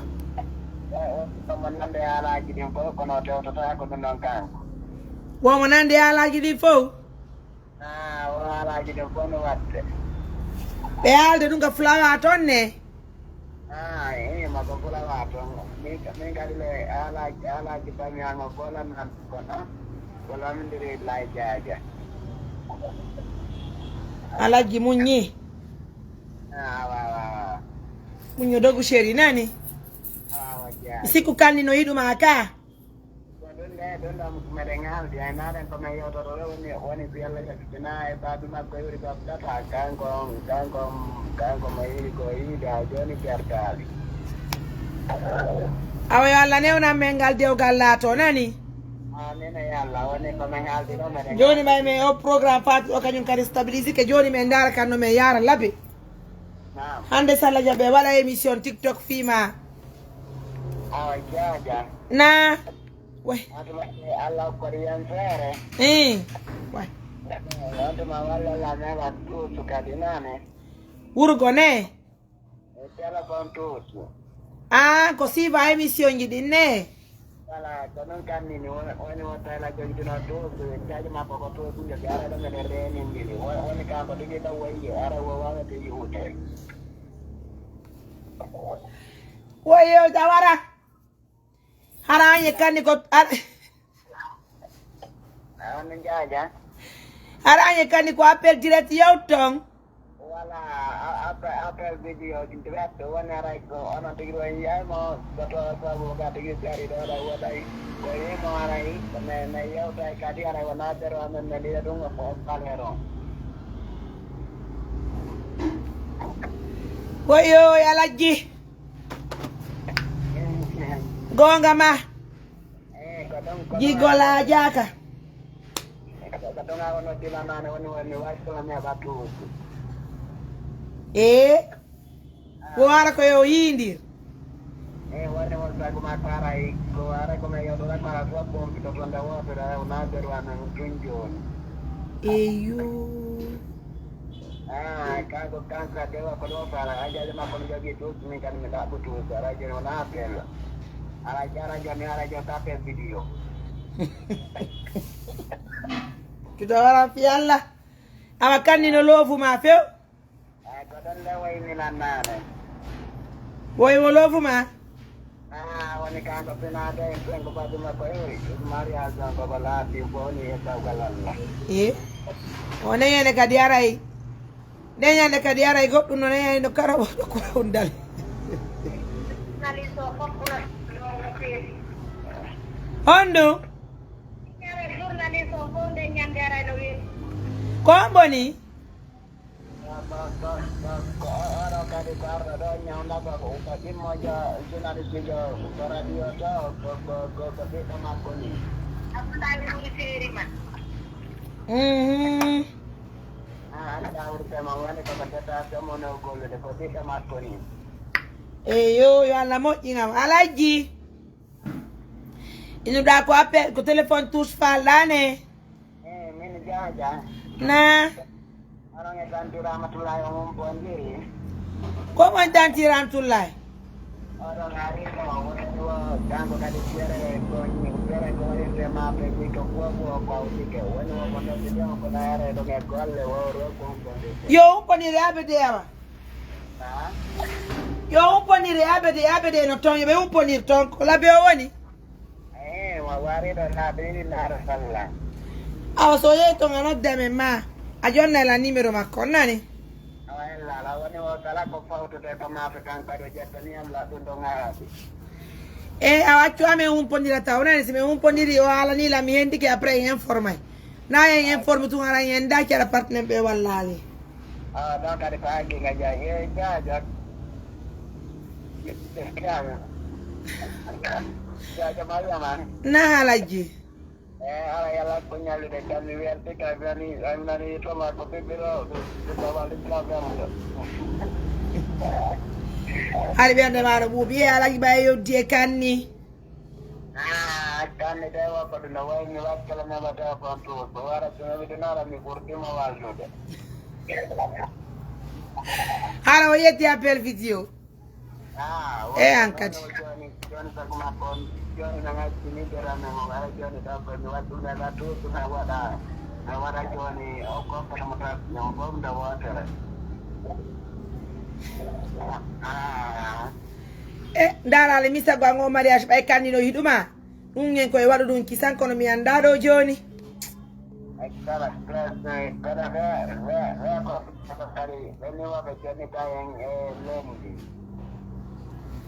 Waya te galaptan yon tere jahanki. Awa yo alla moƴƴi enen ko onno a famodiri e biro ma mawɗo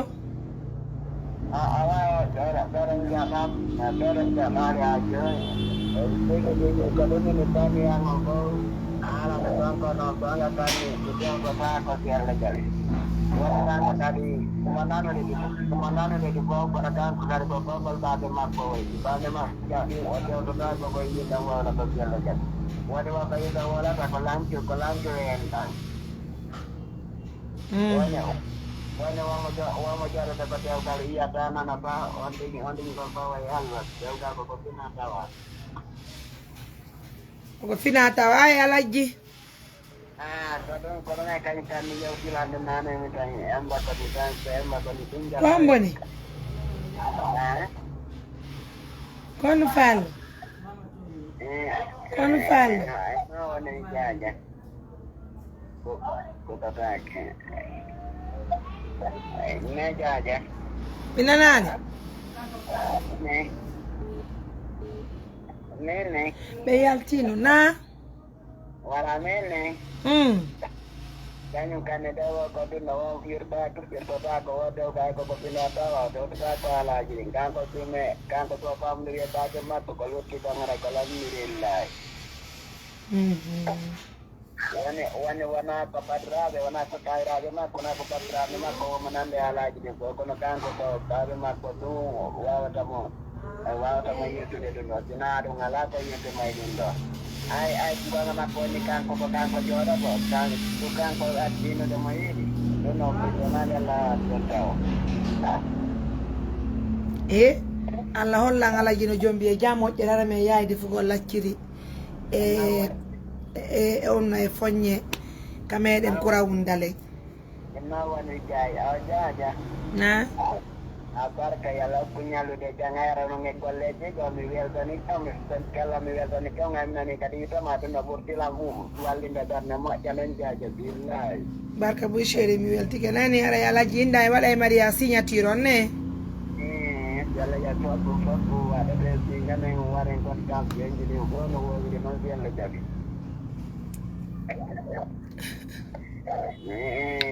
jaja to mi weltani ke Allah mi weltani ke ma do bernambu bikinang padum ini apa lagi kita jajan asuran to pa ma kondo no wala na la garda mo janun jaja ido umpa kanni Allah jabi joni Allah jabi joni jalo dengan dia jono ko ate jono kota bede malar tinggi deh masih mina jalan aku itir memfoto ada sama koko badal koko bede kali nak pananggal awɗo welela moƴƴano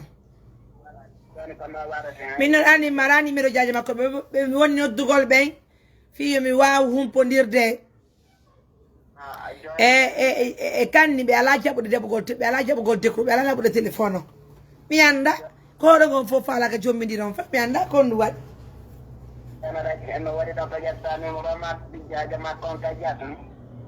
hara mi nodda e kanni ɗo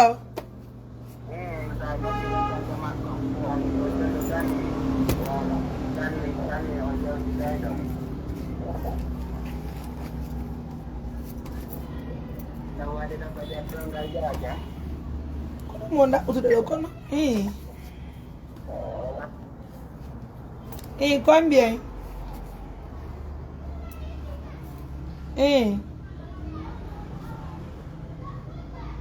Jelu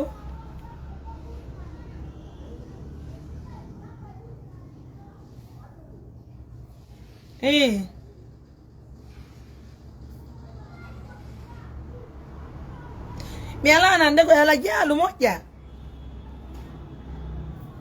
na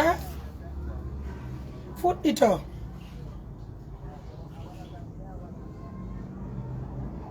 vingt-sept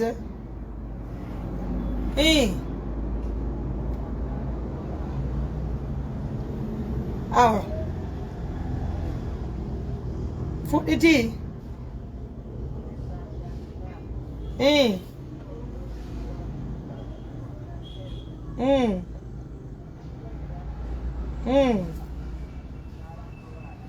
awa bomi nodda kanni no jogiti téléphone on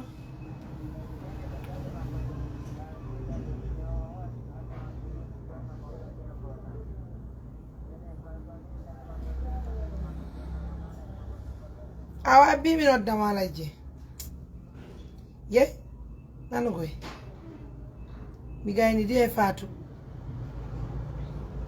joni kadi ko mariage mondial on ne awa en fokkiti kali labe jombugal en fokkiti kurawundale. Qui est prêt à m'accompagner?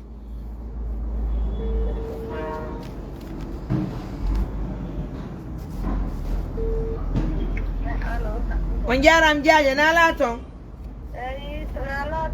Jam tun ko Mariam Touré. Jam tun fay belle. On andi time. Jam tun.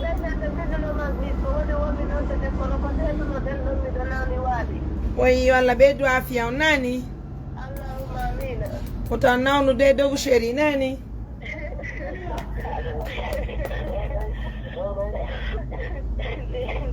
Nini zoko bebe sustaja de moja me wola tapa ni nado baga paja de momenteli wo ao. Ko jaja ni kago kanini? Ko wana kanni ko jaja kanni. Okay, hai fi bui. Nino hai kudo bui kanni no uparo. Oyi walla be do afiya nani jaja. Allahumma amina. Kota nawnu dogu sheri. Yo, eto le di mata jo kadu no euro. Kanni? Jonna nelan kanni. Wa arja wa do telephone no. Ko nene modi ma no dido. Inne kanni ko min Mariam. Na? Inne kanni ko Mariam Touré. Ko do. Ada Touré. O wido woto barkala. Allo? Kanni. Na? On jarama. Anjara esirabe. Esirabe no wifi.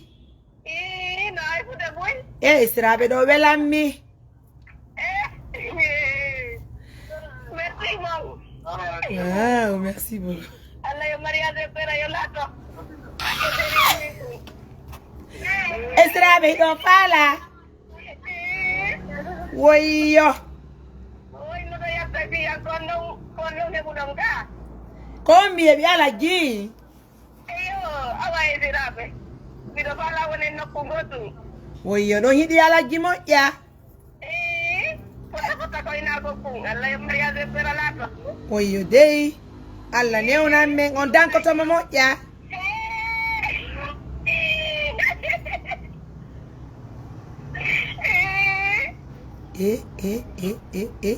Alla ne una nyenye jamo tere. Amina ya Rabbi. Haray non si tawi woni mawɓe si mawɓe jaɓi on faala e waɗu mariage ara on wattu to robe mariage on ka kon no faallo Allah yo mawɓe kadi lato. min ni noon si mawɓe jaɓani en e wattu to robe de mariage o waɗa e robe mon on wattu to robe de mariage. Allah yo jaɓɓeɓe to robe kadi laati. Jaɓu kon. Allah ko amin. Jonno hara ko no fallo mariage mon kon to fallo e mariage mon o waɗu si ɓe jaɓi kaka galleji mon ɗon kamen mariage de Pera lato. et puis elle est amoureuse hein? Et puis jaja ko jaja ni ko min mi ñango mbiɗa jonnude jaja. kanni Na? esiraɓe mi weltike nani Awa. Yo lacciɗon e galleji ɗin ton. Okkona kellal e balle. Allah ko amin Jawdi. joni noon aray ko Na? ala bobo ango woɗo welamo Min kadi mo welam mi foto koyna gokku. Benen ko ɗum ɗo woni fewdiɗo. Oy oy on dankoto noon nene sagata on piyatamen Na? Ko ngani e siraɗo. woyyo dey jakkanni no hiɗaninmi bobo an on Ɗiɗo ko ɗiɗoma ɓeɓe onon ɓeymonoɓe yaha ɓe ñallira to minna ko towotto ɗawata ari mo yaari ley to. woyyo dey Min oya ala koyde amarɗo koyɗe on ka yata tawa e marɗo wonno ma ala koyɗe o wallahi wona andi probléme o koko yarata ko ko yarata ko menen ɗum déransatame menen min ñamda yawo ndikka si Allah jaɓi menen si day woni mo hiɗani men alaggi no hiɗimo si Allah no waɗi barke hoɗo mon gon ton ko ɓuuri e fanɗugo mi toroto mi jeeja on yo walli tomen no ngal ɗo dewgal laatora haray ni salen fo meɗen mi toriki o mi jeeji o e pakkandi no hiɗi alaggi mo yiɗimo de eyo e menen ko ɗum ɗon jogo jokkata anani haala wingin ko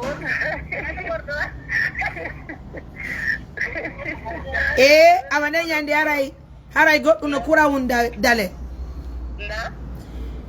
nden ñande haray goɗɗum no kamen ɗo o feƴƴiti no haray goɗɗum no kamen ɗon nden ñande landanelan kanni ko honnugo faala siko robbe juutuɗo siko robbe danejo e siko honnugo siko basin o faala watta ko ñande peera on eyo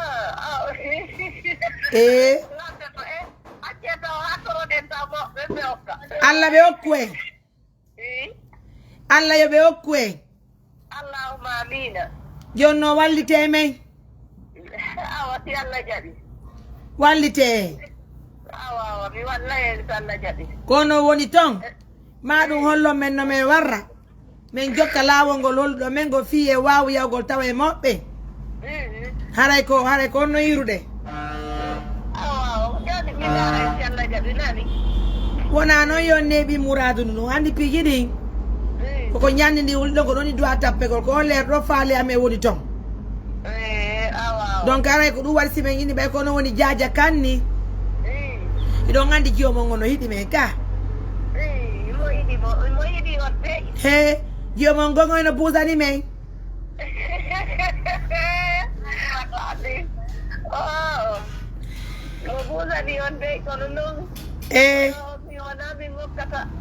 na onon okkata kono kono wonta sabu yo heɓu dewgal kanano woniri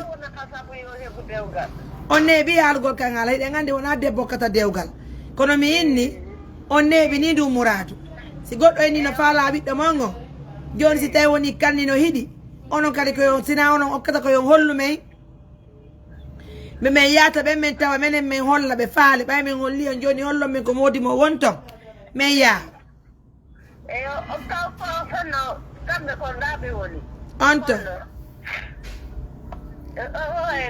ko koton ceerno ka koton ceerno ko paraya woni kamɓe ɓe yeeya ɗon kembu modi mon ne awa siɓi kupiɗo joni mi nodda on kadi jonni tolla numéro maɓɓe on ana représentant amen on laabe o wawa yaade o yetta modi mon o holla ɓe faale amen on nani awa ɗum homboni e maɓɓe taw na modi mo woni laabe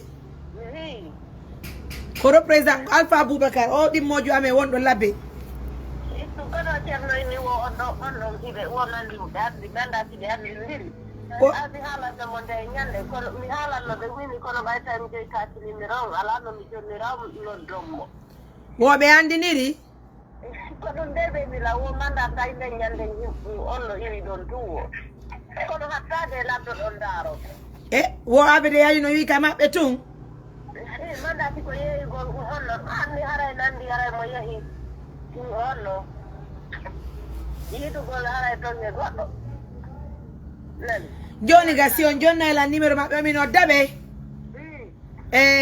abede yayide e maɓɓe awawa min anda si tawi woni jeyɓe jogitaki si tawi woni on yonanaymen min hendo min tiggaji on minen min neɓinta ɗum walla min kisal laato awawa si Allah jaɓi joni mi on jonnayla numéro modima on hara abede yayi toon hande nani eyo awawa simin yidde maɓɓe no gasa kamɓe ɓe feccanayi men laawol min daara kadi e yiideteɓɓen awawa innanelan jiyomon on mi weltike buy ko hiɗanimi ko ngalajji nani eyo awawa si Allah jaɓi mi weltike buy yo Allah hokkat ɓen hokkumen e jam moƴƴere amina wonen e siraɓe nani awawa mi weltike buy yo Allah ɓeydu afiya o allahuma amina eppa mi weltanike kanni eyo haran gollinali kanni moƴƴa nan awa nani haran soñjanallanmo nan mi soñjatamo innanelan kanni bobo na yo soñjo nani nani andi si alaji jombi mo do joni aray berne ande walike men dara kanni bobo ko no wata wadde si ekkito to mecce so joba ma mi dari non ay dandi ka wona ta non Allahu akbar acemi ala non aduna andanta ko o wonata e nder on chambre don on anda ko julbe Allah be miijani ko alaji sakko dum don si tay woni men jombi kanni ka deuxième chambre da o wonata men sodi danki ala jiki men sodi guutu ala jon 4 place on fami ko tongi men do wo men ko be hebu sonnaje mo Allah wadi barke mum ko me wawa kippugol stel dum no fo walaki si kambe be dankaki onon on dankorto kanni e alaji bay ko onon woni mi jaaja kanni ka non ko ella non o ngala nunnude e pawno be ka hodo ton wona yo ndar ko wonata don ko dewgal ni mi todi ko mi jeegi on Allah ko be Allah wadi barke mun jaaja isirabe fawe Allah wallo men yalla wongol fi Allah si on mi noti tay jonjon non la numéro modi mongo mi yoti dai mabbe min représentant ngamen o yaay nani si tay woni représentant ngamen o yeyi joni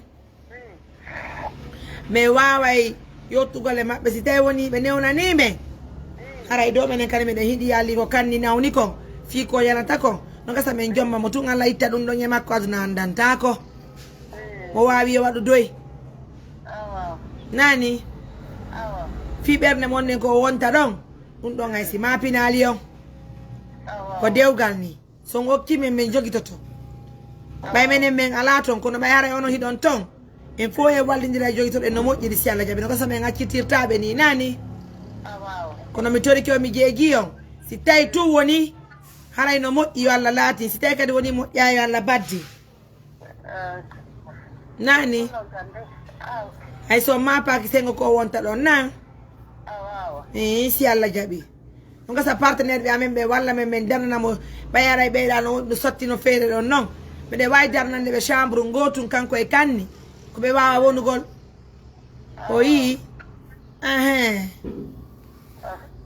wallite men ko yo wallito men onon jaaja kanni andi ton kanni no foddi e gorko himo foddi e dewga sunna e farilla o heɓa ɓiɓɓe ka awa min mi yakkoto joni mi wawa waynodirde e siraɓe an ɗon mi yaha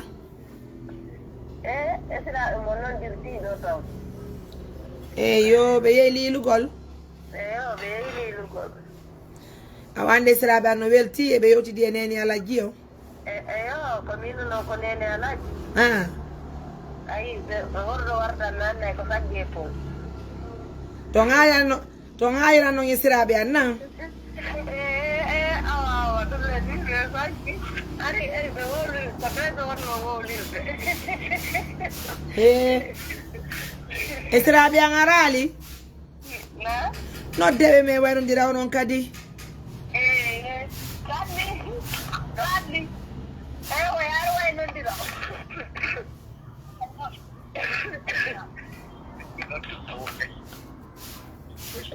accittina mbuɗi ɓe yadinno lannude o way to ngayranni e siraɓe amin ye accuɓi sonna o téléphone nani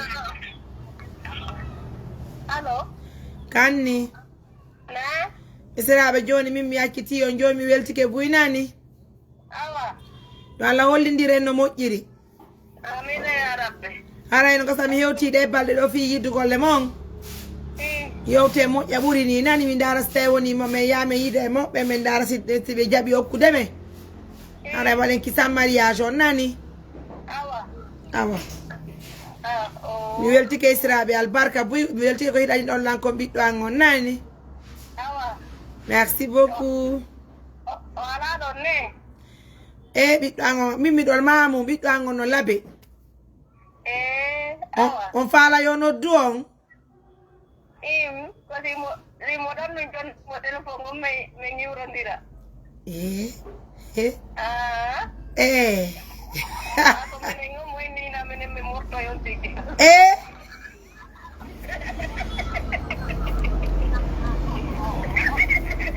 bala awa jaaja on nani wo kala innuɗo wona kamɓe ɗullena ko onon few ko minen wonde goto inata na ono nani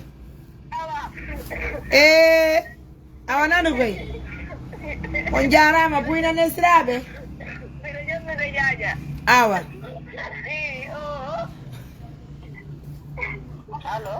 jaja awon nani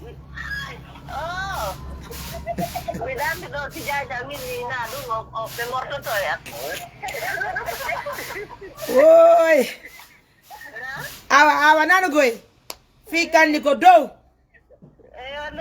kanni bobo ko wiwo men detti o jarama ko hiɗi men hiɗani men barka nani joni mi nodda yon kikiɗe miñe kanni men yewta nani on jarama awa nanu koy accumi nodda alajji ina he 20h si Allah jaɓi on va faire une émission spéciale Aladji contact direct avec Kanni woya hali biɗo yoddude Kanni moma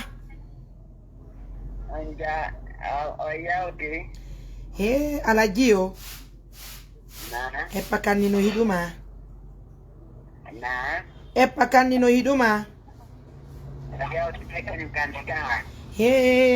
Kanni o kala innuɗo na onon ɗiɗo wo mortoto e on tigi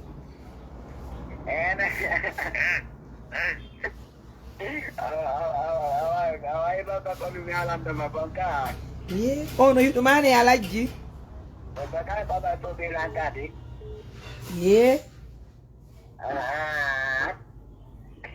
kono mo hiɗumaye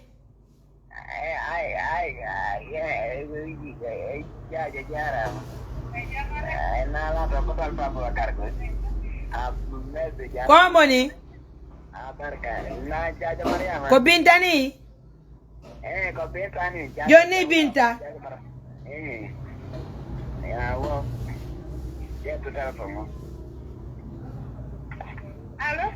ɗo ni lañe émission Binta nala ton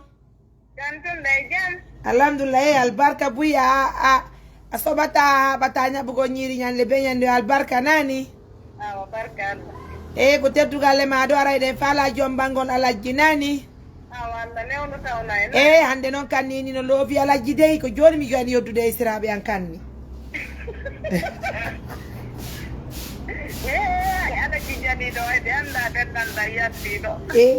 quoi himo loofi mo ye subhanallah Allah mo amina nani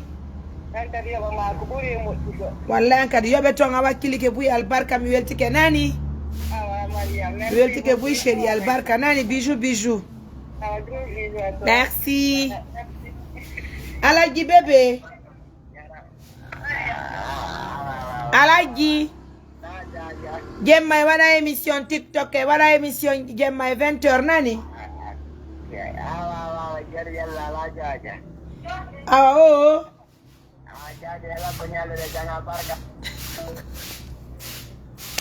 awa nanu koy amoura fuɗɗike mariage mondial Aladji Kourawun Dalel plus Kanni est égal à love serré atanannaki 20h TikTok aujourd'hui on va voir, on va entendre l'amour sincère là.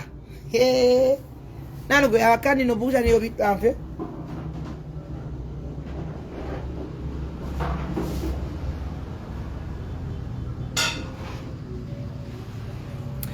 bye merci.